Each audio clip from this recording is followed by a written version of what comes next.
세상 사람들을 여러 가지 기준에 따라서 여러 가지로 나눠 볼 수 있을 텐데 그 중에서 이렇게 두 종류로 나눠 볼 수도 있을 것 같습니다.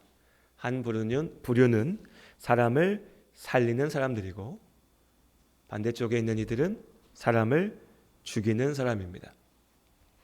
말 그대로 문자대로 사람의 생명을 구하고 살리는 사람도 있고 사람을 죽이려고 하는 사람도 있지만 좀 더 넓게 보면 한 사람의 인생을, 한 사람의 생명을 살리는 역할을 하는 사람들이 있고 한 사람의 인생을 망가뜨리고 그 생명을 죽게 만드는 길로 인도하는 사람들도 있습니다. 함께 있으면 왠지 힘이 빠지고 지치고 괴로운 사람들이 있는가 하면 함께 있으면 위로가 되고 기쁨이 되고 감사가 되는 사람들이 있습니다. 누군가는 말 한마디로 삶을 살아갈 수 있는 용기를 주지만 또 다른 누군가는 한마디의 말로 사람을 깊은 절망에 빠뜨립니다. 그리고 오늘 우리 스스로를 한번 생각해 봤으면 좋겠습니다. 나는 사람을 살리는 사람인가? 사람을 죽이는 사람인가? 나의 존재가 누군가에게 위로가 되고 힘이 되며 무언가를 이루게 하고 생명을 주는 삶을 살고 있는가? 아니면 나의 존재가 누군가에게 고통이고 괴로움이며 남이 어떻든 말든 나만 잘 되면 된다라는 생각으로 그냥 그렇게 흘려보내가고 있는 인생인가? 죽은 나사로의 무덤 앞에서 예수께서 선포하셨습니다. 오늘의 말씀입니다.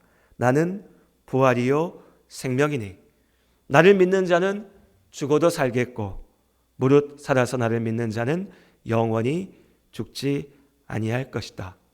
예수께서 생명이신 줄로 믿습니다. 그럼 그 생명 되신 예수를 믿는다 고백하는 우리가 어떤 사람이어야 될지, 우리의 삶이 어떤 의미를 가져야 될지도 너무나 분명합니다. 예수 안에 사는 우리는 생명을 살리는 삶을 살아야 됩니다. 살리는 사람이 되시기를 주의 이름으로 권면드립니다. 그러면 그렇게 살리기 위하여서, 구하기 위하여서, 누군가를 이렇게 세우기 위하여서 우리에게 필요한 것이 무엇인지 오늘 말씀 가운데 우리가 다시 한번 살피고 기억해 보기를 원합니다. 먼저는 잠언 18장 21절의 말씀입니다. 제가 읽어드리겠습니다. 죽고 사는 것이 혀의 힘에 달렸나니 혀를 쓰기 좋아하는 자는 혀의 열매를 먹으리라. 오늘 우리가 첫 번째 기억해야 될 것은 살리는 사람은 살리는 말을 한다는 겁니다. 살리는 사람에게는 그 입에서 나오는 그 말이 힘이 됩니다.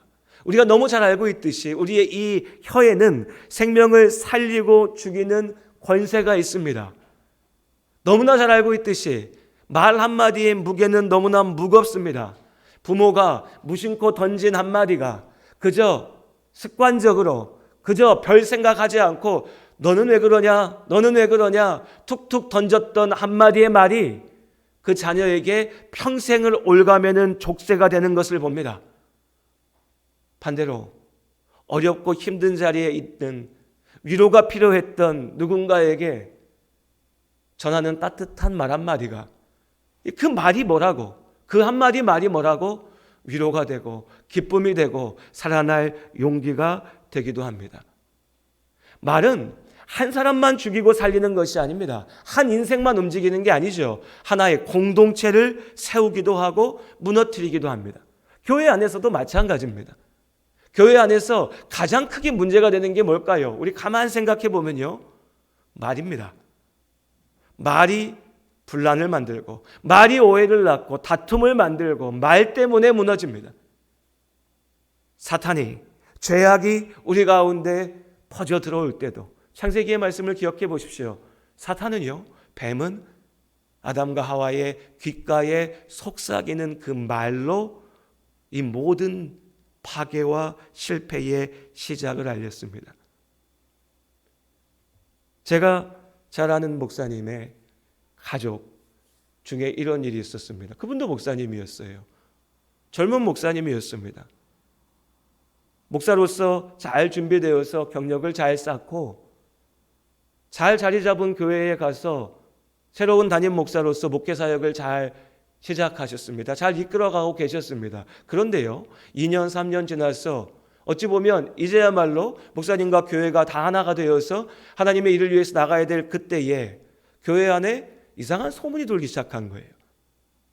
저 목사님하고 저 여전도사님하고 불륜 사이래, 무슨 잘못된 관계가 있대 라고 하는 말이 퍼져간 거예요. 장로님들 귀에 들어갔습니다. 장로님들이 목사님 찾아가서 물어봐요. 아니요, 정확히 얘기하면 묻지도 않았어요. 이 문제를 어떻게 할 거냐, 당신 때문에 생긴 이 문제를 어떻게 할 거냐, 어떻게 해결할 거냐. 우리 그런 말 하죠. 아니 땐 굴뚝에 연기가 나랴. 근데 동시에 우리 다 압니다. 이 인간의 입이라고 하는 것이 얼마나 무서운지 아니 땐 굴뚝에 연기 납니다. 산 사람도 죽이고 죽인 사람도 살립니다. 없던 일도 있는 걸로 만들고요, 있었던 죄도 없게 만듭니다. 한쪽 방향만 생각하면 안 됩니다. 야, 그래도 이렇게 다 말하는 거 보면 뭐가 문제가 있지 않겠어? 그런 경우도 있죠. 네, 그런 경우도 있습니다. 아무 증거도 없고 알려진 것도 없지만 사람들 사이의 말을 통해서 그것이 확인되는 경우도 있습니다. 하지만 우린 동시에 반대도 봐야 됩니다. 아무런 문제도 없는데요, 사람들의 말이 한 사람을 정말 죽일 놈으로 만드는 경우도 있습니다. 예, 이 목사님의 경우가 그랬습니다. 아무런 문제도 없었습니다. 아무 잘못도 없었습니다. 오해받을 일도 하나도 없었습니다. 그냥 교회 안에서 말하기 좋아하고 떠들기 좋아하는 어떤 사람이 만들어낸 말이 이 모든 문제를 만들었습니다. 이상하죠? 예, 정상적으로 살아가는 우리의 눈엔 이상합니다. 어떻게 그럴 수 있겠어? 왜 뭐 하려고 멀쩡한 사람에 대해서 거짓말을 하고 흠을 잡고 문제를 일으키겠어? 그렇죠. 그게 상식이죠. 그런데요, 여러분, 인간의 죄는요, 언제라도 우리의 상상을 넘어갑니다. 우린 착각하면 안 됩니다. 우린 죄인입니다. 세상은 죄 가운데 있습니다. 그 죄는 우리의 그 보잘것없는 양심, 상식, 기준으로 생각하는 것들보다 훨씬 더 무서운 일들을 만들어냅니다. 이유를 지금도 알지 못합니다. 이게 지금 십수년 지난 옛날의 이야기거든요. 결과적으로 그 목사님은 지금 목회하지 않으시는데 이유를 지금도 몰라요. 왜 그랬는지, 왜 그런 말을 만들어냈는지. 그냥입니다. 그냥 악한 마음으로. 결국 목사님은 교회를 떠나야 됐고 교회는 분열됐습니다. 말이 이렇게 무서운 겁니다. 여러분, 오늘 본문의 말씀은 우리에게 분명히 경고합니다. 우리의 입이, 우리의 말이 죽고 사는 것을 결정지을 수 있다는 것을. 그렇다면 이제 우리의 말을 한번 생각해 봅니다. 생명을 살리는 사람이 되자고 했습니다. 하나님의 사람답게 살아야 된다고 우리가 얘기합니다. 그럼 여러분의 오늘은, 어제는, 지난 한 주는 여러분의 입으로 증거하는 말들은 사람을 살리는 말이었습니까? 사람을 죽이는 말이었습니까? 아프고 힘든 사람에게 위로가 되는 말이었습니까? 겨우겨우 버티고 있는 사람을 짓누르는 말이었습니까? 예수 그리스도의 사랑을 전하는 말이었습니까? 예수의 이름을 내세우면서 죄를 은밀하게, 야, 괜찮아, 너가 그런 것 좀 해도 하나님이 사랑할 거야, 그 정도 죄는 다 저지르는 거야, 그거 다 괜찮아, 문제없어, 거짓 선지자들이 외쳤던 그런 말을 내 입으로 하고 있지는 않았는지. 오늘 잠언 말씀에 혀를 쓰기 좋아하는 자는 혀의 열매를 먹으리라. 결국 우리의 입에서 시작된 그 죄는요, 나에게 돌아옵니다. 하나님께서 나의 입을 판단하십니다. 세상은 잘 모릅니다. 세상은요, 우리는요, 사람은요, 듣기 좋게 말하는 말 들으면 확 넘어갑니다. 그럴듯하게 말하면 그냥 믿어버립니다. 말 잘하는 사람들 좋아하지 마십시오. 말 듣고서 판단하지 마십시오. 목사가 말 그럴듯하게 한다고 우리 목사님 훌륭하네 이렇게 생각하시면 안 됩니다. 유튜브에 누가 나와가지고 말하는데 보기도 좋고 말도 그럴듯하게 좋고 너무너무 좋다 착각하지 마십시오. 진실은요, 진리는 삶 가운데 있습니다.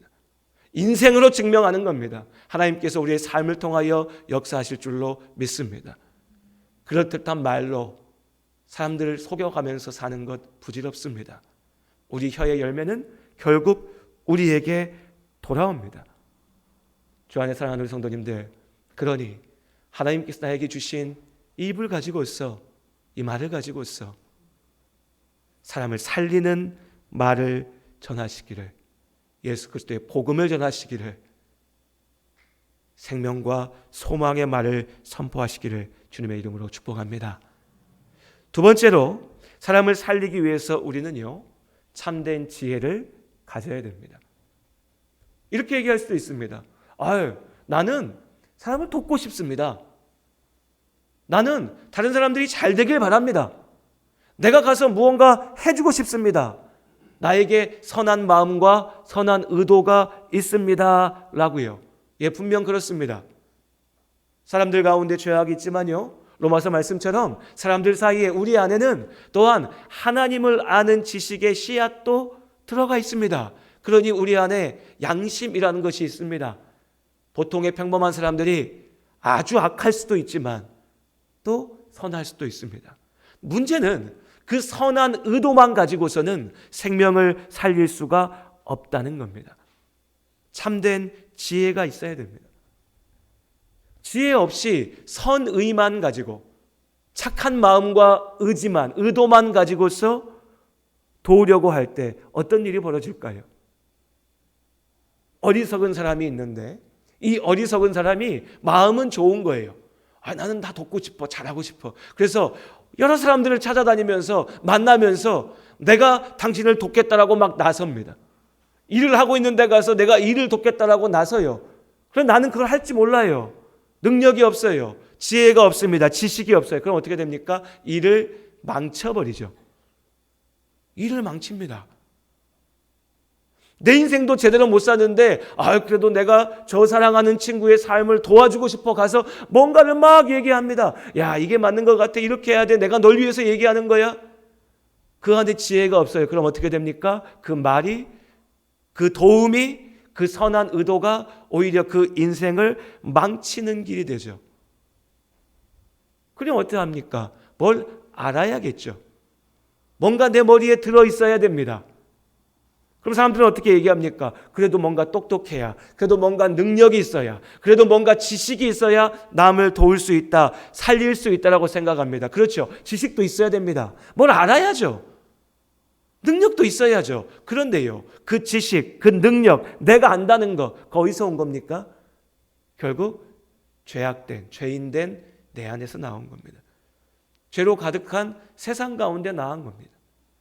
내 나름대로 인생 살면서 터득한 나의 처세술입니다. 요령이죠.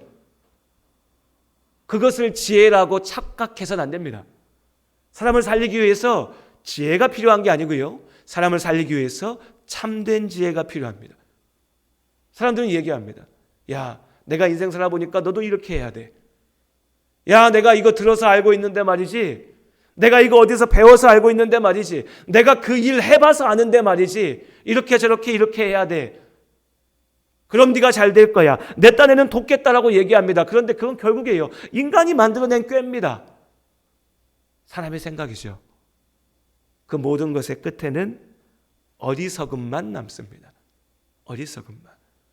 사람을 살리지 못합니다. 이를 망칩니다. 어리석음으로 끌고 갑니다. 마침내 죽게 하죠. 잠언 1장 7절은 말합니다.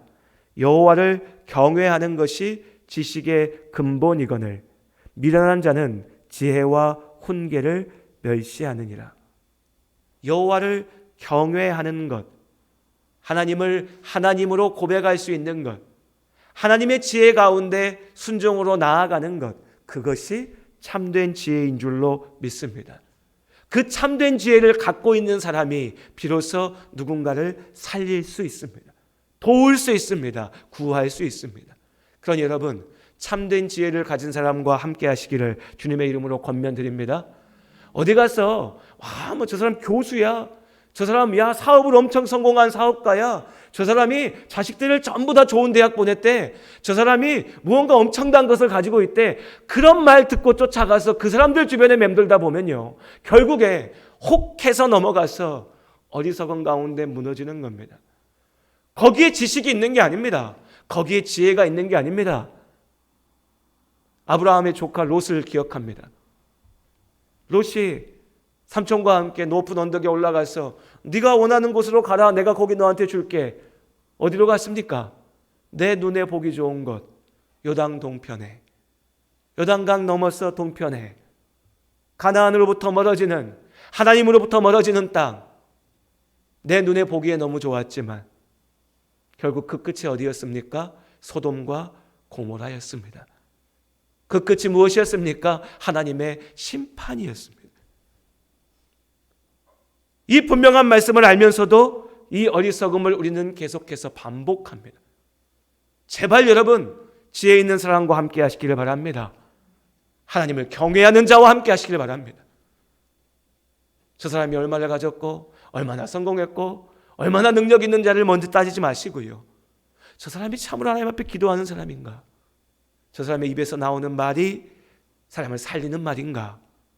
저 사람의 기준이 하나님의 말씀 가운데 있는가?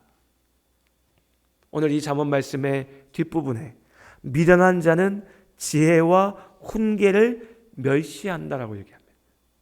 지혜와 훈계를 멸시한다. 이것이 세상의 어리석은 자들의 모습입니다. 지혜와 훈계를 멸시하는 것, 하나님의 참된 말씀을 멸시하는 것, 조롱하는 것, 무시하는 것. 우리가 사람을 살리는 사람이 되기 원합니다. 그러니 이 참된 지혜가 우리 안에 있기를 원합니다. 오직 하나님의 말씀을 마음에 품고 그 말씀을 경외하며 주의 말씀을 쫓아 나아가는 참된 지혜를 마음에 품으시기를, 그 지혜로 살아가시기를 주의 이름으로 권면합니다. 마지막으로 살리는 말도 중요하고요, 살리는 지혜도 중요합니다. 그런데 그 모든 것보다 본질적인 전제 조건이 있습니다. 누군가를 살리기 위해서는요, 내가 먼저 살아있어야 됩니다. 내가 살아있어야 누군가를 가서 살릴 수 있습니다. 내 안에 생명이 있어야 누군가에게 그 생명을 줄 수 있죠. 그래서 살리는 자가 되고 싶은 나는, 생명을 전하는 자가 되고 싶은 나는, 나로 인하여서 죽어있던 한 사람의 인생이 살아나고 부서져 있던 나의 가정이 회복되고 무너져 있던 땅이, 공동체가 세워져 가는 것을 보고 싶은 나라면, 그 하나님의 소명의 자리 가운데 있고 싶은 나라면 가장 먼저 출발해야 될 것은, 내가 능력이 있어야지, 내가 돈을 가지고 있어야지, 내가 그래도 마음을 좀 넓게 써서 가서 좀 도울 마음을 가져야지, 이게 시작이 아니고요, 이게 출발이 아니고요, 우리의 출발은요, 내 안에 생명이 있어야 된다는 겁니다.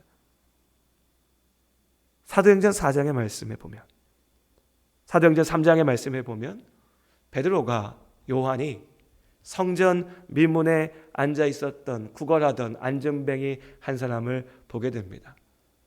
제가 예전에 한번 그 말씀 드렸나요? 저랑 우리 김현모 장로님하고 별로 대화를 안 합니다. 저는 대화를 하고 싶은데 우리 장로님이 저랑 대화하는 걸 안 좋아하시는지 아시지만 성품이, 말씀이 많지 않으셔서. 그런데 그래서 찬양 인도 준비하실 때 제가 설교할 때 이거 갖고 얘기한 적이 없죠. 당연히 한 번도 없습니다. 그런데 오늘 찬양 오셔서 함께 하신 분들은 기억하실 겁니다. 우리 장로님이 아까 얘기하시더라고요. 성전 미문에 앉아 있었던 안준병이. 제가 뒤에서 들으면서 또 오늘 이렇게 하나님께서 우리 장로님하고 저하고 코드가 맞게 하시는구나 감사했어요. 우리 장로님, 제가 오늘 설교 어떻게 할지 설교문 모르시니까. 네, 말씀으로 돌아갑니다. 사도행전 3장에 베드로와 요한이 예배드리기 위해서 가던 길에 성전 앞에 앉아있는 안진뱅이를 봤습니다. 그 안진뱅이는 구걸에서 먹고 사는 사람이었죠. 그래서 베드로와 요한을 보면서도 나에게 돈을 좀 주면 좋겠다, 나한테 필요한 걸 좀 주면 좋겠다라는 눈빛으로 쳐다봤을 겁니다. 그런데 그런 안진뱅이를 향하여 베드로가 뭐라 얘기합니까?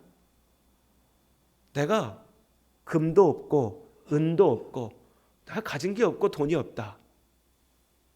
그래서 내가 그걸 당신한테 줄 수는 없다. 그런데 나한테 있는 것은 내가 당신한테 줄 수 있다. 그리고 얘기하죠. 나사렛 예수 그리스도의 이름으로 일어나 걸으라. 베드로는 내 안에 있는 예수 그리스도의 생명을, 내 안에 있는 그 하나님의 능력을 전하였습니다. 나에게 그것이 있기 때문에 그것을 줄 수가 있었습니다. 베드로는, 요한은 그렇게 했습니다. 오늘 우리 스스로에게 묻습니다. 나에게 있는 것이 무엇인가? 우리 돈이 있습니다. 사회적인 지위도 있습니다. 내가 무언가를 도울 수 있는 힘도 있을 수 있습니다. 나에게 지식이 있고 세상살이의 요령이, 방법이 있습니다. 다 좋습니다. 그런데 여러분, 그 모든 것이 있어도 살리고자 하는 마음이 없으면 부질없겠죠. 아무리 많이 가진 사람이라도 살리려고 하는 마음이 없다면 누구도 살리지 못합니다. 오히려 죽어가는 자의 것을 빼앗아서 내 것으로 삼으려고 하죠. 자, 그런데요, 내 안에 그 일말의 선함, 착한 마음, 살려보자 하는 마음이 있다 해도요, 앞서 얘기한 것들은요, 우리에게 참으로 필요한 것은 아닙니다. 돈도, 지위도, 권력도, 지식도, 세상의 모든 것들도 참된 생명이 전해져 가는 수단과 통로의 한 부분일 수 있지만 본질은 아닙니다. 우리가 원하는 것은 참된 생명입니다. 참으로 사는 겁니다. 영원히 사는 것이죠. 그러니 그 영원한 생명이 내 안에 있을 때 나는 비로소 그것을 줄 수 있습니다. 살리는 자가 되고자 하는 우리들, 그 우리가 가장 먼저, 가장 분명하게 기억해야 될 것은, 그렇다면 내 안에는 그 생명이 있는가? 나는 참으로 살아있는가? 나는 영원한 생명을 붙잡고 있는가? 오늘 예수님께서 사랑하는 오빠가, 형제가 죽어서 슬퍼하며 눈물 흘리는 마리아에게, 마르다에게, 가족들에게, 친구들에게 말씀하십니다. 나는 부활이요 생명이다. 나를 믿는 자는 죽어도 살 거고 살아서 믿는 자는 영원히 죽지 않을 것이다. 내가 생명이다. 내 안에 생명이 있다. 내가 그 생명을 이제 너희에게 주겠다 말씀하십니다. 생명을 우리에게 주시는 예수께서 생명 그 자체가 되십니다. 생명이신 예수께서 그 이름을 믿는 우리 안에 지금 함께 하신 줄로 믿습니다. 우리가 누군가를 살릴 수 있다면요, 내가 평생 살면서 그래도 한 사람의 인생을 살려놓을 수 있다면, 나의 평생이 그래도 누군가에게 내가 그래도 저 사람 때문에 제대로 살았다, 내가 저 사람 때문에 죽음을 넘어서 영원한 생명을 바라본다, 내가 저 사람 때문에 인생이라고 하는 것이 너무나 귀한 것인 것을 안다 라고 그런 소리를 들을 수 있다면, 그 이유는 오직 한 가지입니다. 내 안에 생명이 있는 것이고 그 생명을 예수께서 우리에게 주신 것인 줄로 믿습니다. 주 안에 사랑하는 우리 성도님들, 예수님의 십자가 은혜를 우리가 믿습니다. 예수께서 죄로 인하여 죽게 된 우리를 십자가 대속의 은혜로 살리신 줄로 믿습니다. 그 생명이 우리 안에 있습니다. 그렇다면 이제 그 생명을 나로부터 흘려보내야 됩니다. 사람을 살리는 말로, 나에게 주신 것들을 나누는 나의 손으로, 나를 필요로 하는 자들에게 다가가는 그 발로, 그 생명을 위하여 기도하는 나의 영적인 호흡을 통하여서, 내 안에 있는 그 모든 것들을 통하여서, 그 지식과 지혜를 통하여서 내 안에 있는 생명을 전해야 됩니다. 내게 있는 것을 너에게 주노니, 이것이 우리에게 맡기신 소명이고요. 여러분, 이것이 전도입니다. 교회 와봐요, 함께 합시다, 나 교회 전도 많이 했어요, 이게 아니고요. 내 안에 있는 것을 당신에게도 줍니다. 내가 사는 이 삶을 당신과 나누고 싶습니다. 무엇이 진짜 복인지 나도 전하고 싶습니다. 날마다 생명 안에 있는 이 기쁨을 당신도 누리기 원합니다. 이 거룩한 고백, 이 거룩한 소명의 부르심을 이루는 우리 모두가 될 수 있기를 원합니다. 이 한 주간 여러분, 이 한 말씀을 기억하며 사시길 바랍니다. 내게 있는 이것을 주노니, 내 안에 있는 생명을 선포하는 우리 모두가 될 수 있기를 소원합니다. 기도하겠습니다. 하나님,